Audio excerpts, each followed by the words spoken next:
Fellow Kenyans, this has been a year of great strides. We have conquered our fears with indomitable strength and unrivaled passion. As we celebrate Christmas of 2028 and usher in the new year 2029, I must say that I am a proud father to a nation of hard-working, resilient, and talented people. Our economy has recovered from the pits of death. The Kenya shilling has grown in leaps and bounds, exchanging at 102 shillings to the dollar as of yesterday. The stabilization of our currency has reduced our debt burden significantly. It has lowered the cost of imports and increased the value of our exports. The prices of commodities has gone down historically in a way that we have not seen in 15 years. My government has reduced taxes but increased the revenue that we collect by expanding the tax base. We have created new markets and sources of income for Kenyans. We have also reduced cash hemorrhage through corruption. Today, the Kenya Revenue Authority boasts of a collection of revenue of 340 billion shillings monthly and is on track to hit the annual revenue target of 4 trillion by next year, June 2029. Fellow Kenyans, our shameful days of dependence on aid and expensive loans is over. We shall build our nation using our own sweat. We have increased the access to capital for all people that want to start businesses. Our banks have more liquidity and willingness to lend due to the reduction of government appetite for domestic borrowing. As I speak to you today, the average interest rate for a business loan is 14% per annum. The digitization of key assets and securities has reduced the default rate, thus making our banks and financial institutions more resilient. Fellow countrymen, as I promised you in my campaign, I have made good my commitment to recover stolen wealth and repay our debt. This year, we have recovered cash equivalent of $32 billion, which is approximately 3.2 trillion Kenya shillings as per our current exchange rate. This has not been without its challenges.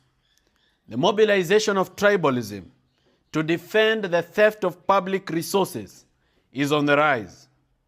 The formation of criminal gangs and armed groups by former state officials continues to threaten our national security, peace, and cohesion.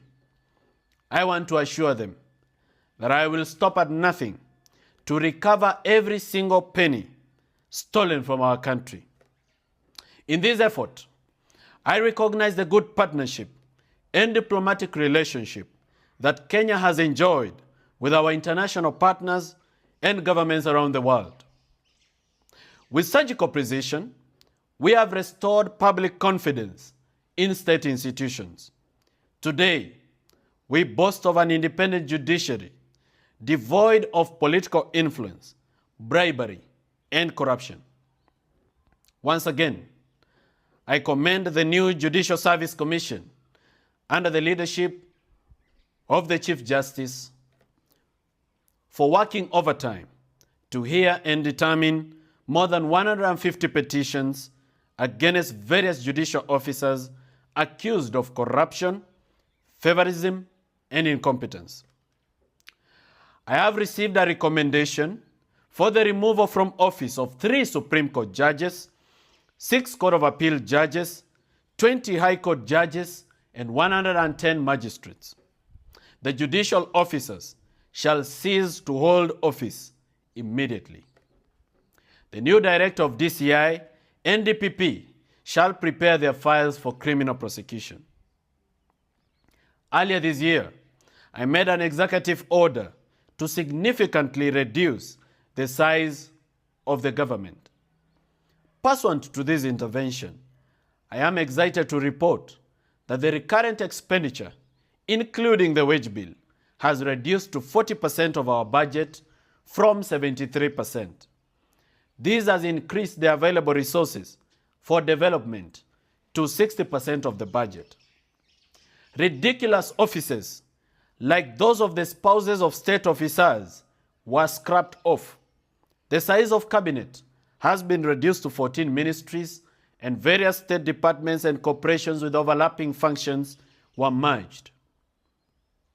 Fellow Kenyans, as we move into the new year of 2029, I urge all of you to support the government-initiated referendum bill of 2029.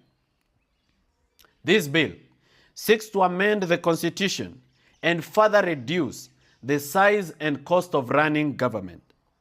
Of priority is the reduction of the size of our parliament to a more lean and effective house.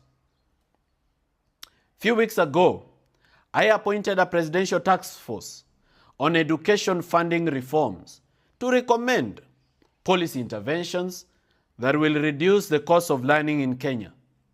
I welcome your recommendations. Ladies and gentlemen, as your father and as your president, I am proud of you. I wish you a Merry Christmas, full of love, and a Happy New Year 2029. Asanteni sana, mjibambe.